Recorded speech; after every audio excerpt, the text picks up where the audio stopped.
돼.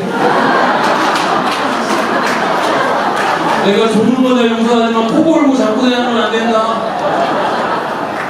근데 왜 그랬냐? 제국 역사상 로마 군단이 가장 강력한 군단이었어요.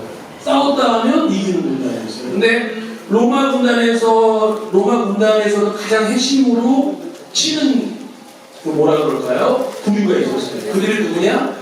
여러분들 성경에서도 만나는 백인대장이에요. 백인대장, 그 전에는 백부장이라고 불렀죠. 왜 백인대장이냐? 백인대장은 로마군 100명의 우두머리인 거예요. 지금으로 치면 중대장급이 되는데 이 사람들이 모든 전력의 핵심입니다. 그러니까 군단이 잘 되기 위해서는 백인대장을 잘 뽑아야 돼요. 그리고 백인대장이 여러분 놀랄 일 중에 하나는 백인대장이 죽을 확률이 일반 병사보다 몇 배나 많아요. 그 얘기는 뭐예요? 백인대장이 제일 먼저 공격이 들어가요. 나머지 99명이 따르는 거예요. 그런데 우리 레지오 마리에서 백인대장은 누구냐? 바로 여러분들입니다. 크리스천 사관부가 레기아의 레지오의 백인대장이에요. 그러니까 여러분들 한 사람 한 사람이 우리 근본당 또는 우리 교구 또는 우리 한국교회의 귀관님의 얼굴일 수밖에 없는 거죠. 그리고 이제 백인대장 위에 누가 있었냐? 천인대장이 있었어요. 그러니까 백인대장 10명을 책임지는 천인대장. 그리고 천인대장 6명이 모여서 드디어 군단이 되는 거죠. 로마는 군단 단위로 싸웠어요. 1군단, 2군단, 3군단이 싸웠던 거예요. 그런데 이 군단이 제대로 되려면 누가? 백인대장이 역할이 가장 important. 그러니까 백인대장이 아까 말씀드렸지만 전투가 나면 야 돌격해 너희 그러고서 자기가 뒤로 빠지는 게 아니라 제일 먼저 앞장서서 싸웠던 사람이에요. 그래서 백인대장의 사망률이 일반 병사의 사망률보다 10배가 넘어요. 여러분 그런 각오로 돌아가셔야 됩니다. 여러분들이 백인대장이니까 그다음 죽지 마세요. 영적으로 죽으라는 것이 진짜 죽으면 안 돼요. 그리고 군단이 힘을 발휘할 수 있었던 거 아까 말씀드렸던 것처럼 군단에 천인대장과 백인대장으로 지휘관 체계가 있었는데 지금처럼 뭐 몇 년 되면 옮기고 이러는 게 아니라 그 군단은 평생 가져요. 그러니까 장군, 여러분 유명한 그 줄리어스 시저 같은 장군. 그런 장군이 만약에 군단장이다. 그러면 그 밑에 있는 천인대장, 백인대장 병사들은 평생을 가는 거예요. 그러니까 충성심이 얼마나 대단하겠어요. 근데 이거는 뭐 싸우면 100점 100승이니까. 여러분들이 너무 저를 이러시면 안 돼요. 좀 조시기도 하셔야 되는데 지금 눈이 너무 동글동글하게 저 인간이 나를 어떻게 즐겁게 해줄까. 그래서 여러분들은 우리 레지오의 백인대장들이다.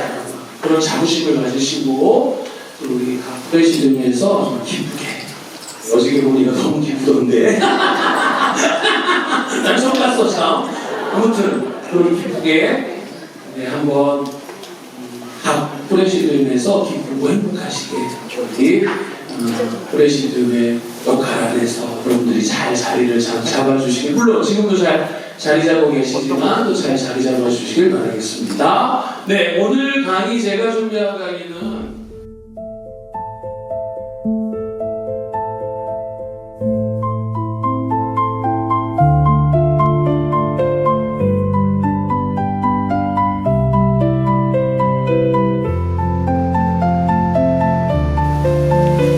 부활 피정.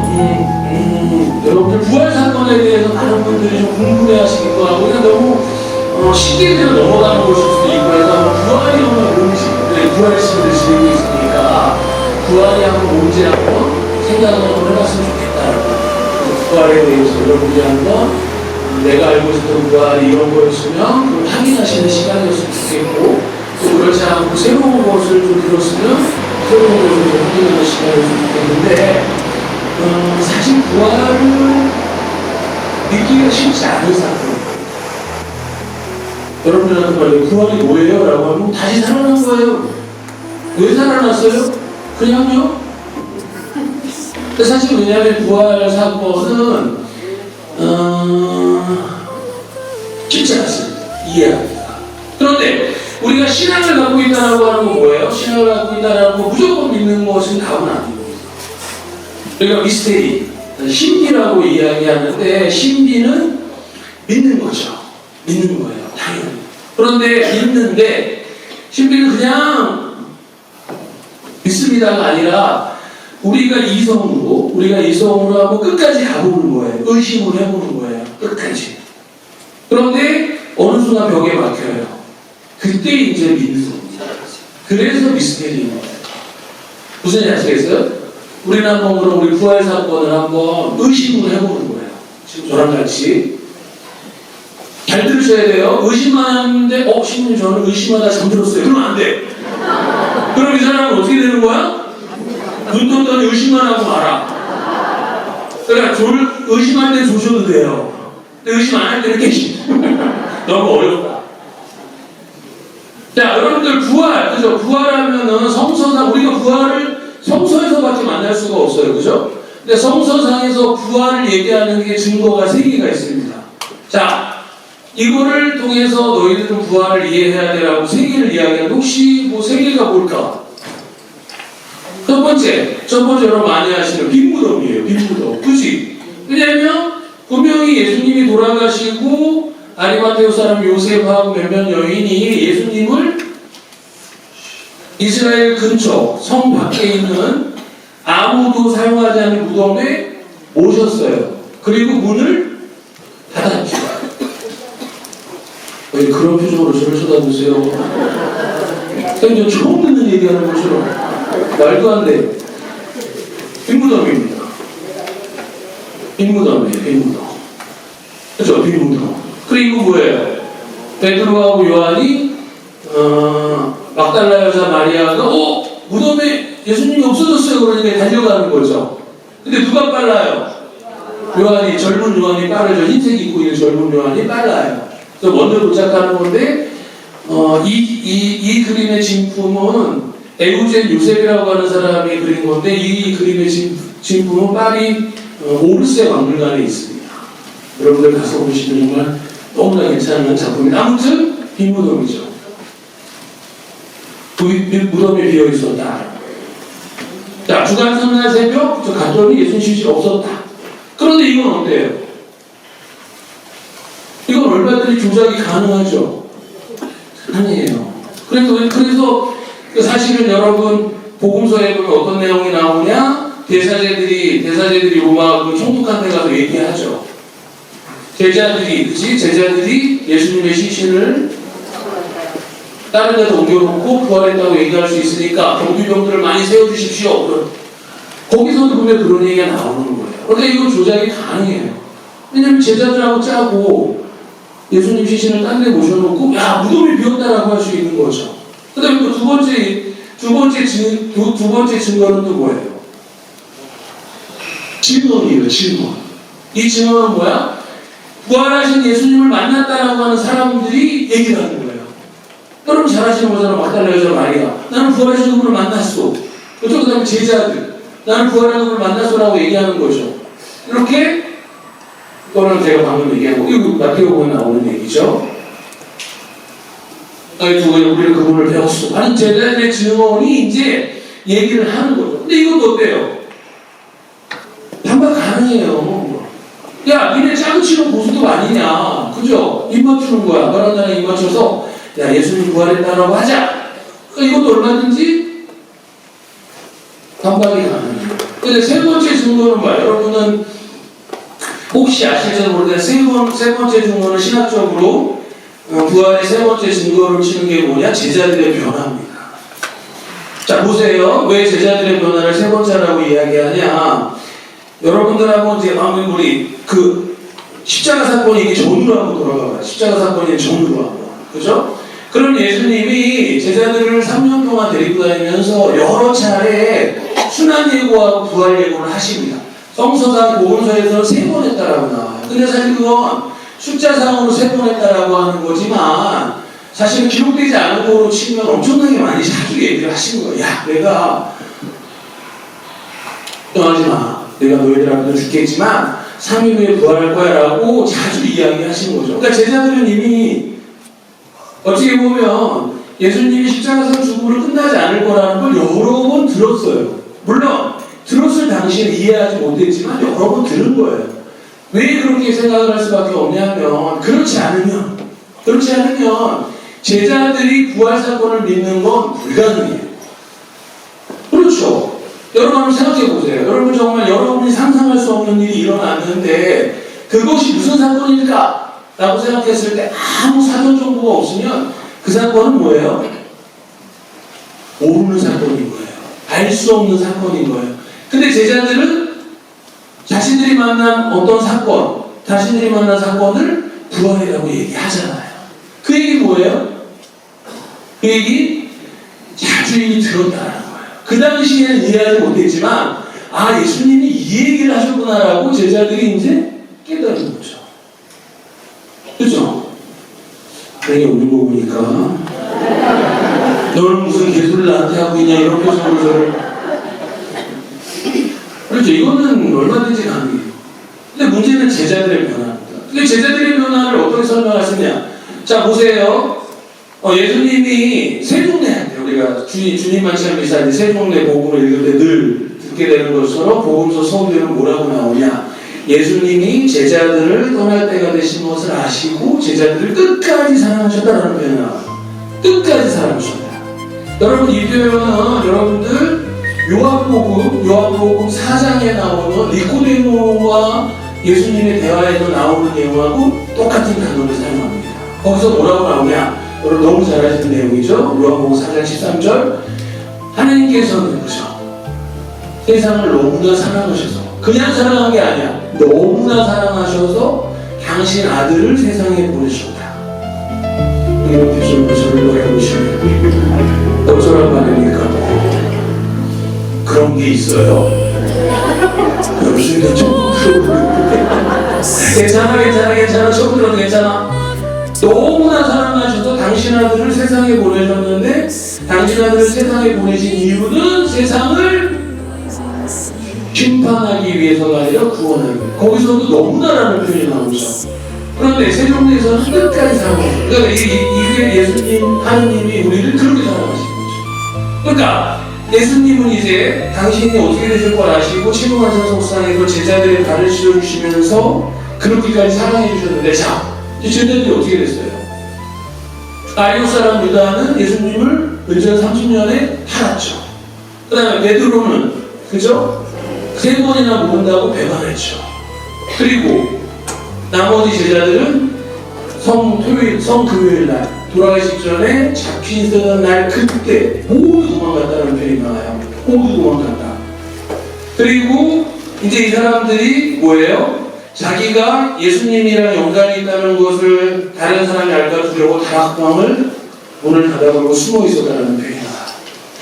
자 여러분들 가룟 사람 유다의 배신은 진짜 배신이고 예수님을 세워 모른다고 한 베드로의 배신은 잠깐 배신이고 다비는 도망을 11명의 제자는 또 조금 배신이에요? 그렇지 않습니다. 부제 때 이제 아주 교사생활을 열심히 하던 친구가 이제 결혼을 해서 부제 때 목사를 서서 훈련이던 목사를 서서 결혼식 증인이 됐었어요. 근데 오늘날 시간이 흘러서 이 이제 자매나 이 형제가 이제 이혼을 하게 됐어. 근데 이제 이 자매가 저한테 연락을 시청했어요. 아, 네, 그러면 이미 뭐 결정이 난 상태고 뭐 그대로 수는 없지만 내가 한번 들어봐야겠다고 그랬어. 이혼의 원인은 남편의 바람이에요. 남자가 정말 제가 너무 잘 알고 괜찮은 친구라는데 이 사람이 이제 바람이 난 거죠. 그런데 이 자매가 뭐라고 얘기하냐면 신부님, 저는 주변 사람들이 우리 남편이 누구랑 만난다는 얘기를 들었을 때도 그리고 뭐 누가 봤다는 얘기를 들었을 때도 저는 믿지 않았습니다. 믿지 않았던 게 아니라 믿고 싶지 않았던 거죠. 그러니까 끝까지 이분은 남편에 대한 희망을 버리지 않았던 거예요. 저는 끝까지 남편을 믿었습니다.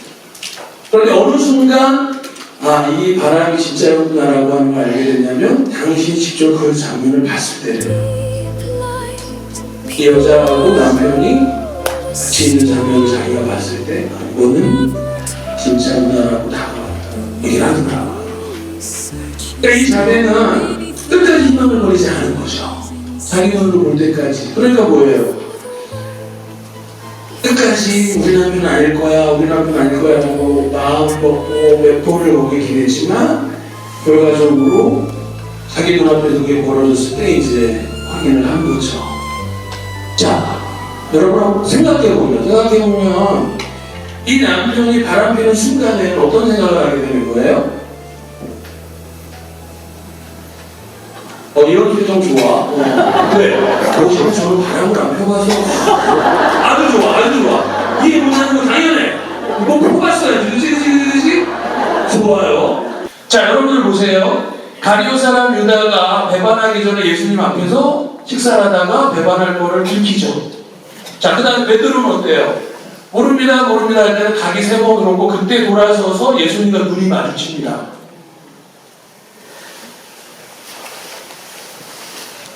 제자들이 예수님이 잡히던 그 밤에 도망갈 때도 예수님 앞에서 도망가요. 이 사람들이 딴짓하다가 도망가는 게 아니에요. 그럼 이제 이 얘기는 뭐예요? 가룟 사람 유다도 베드로도 나머지 11명의 제자도 똑같은 생각을 하고 도망가는 거예요. 이제 나는 저분을 다시 못 보겠구나.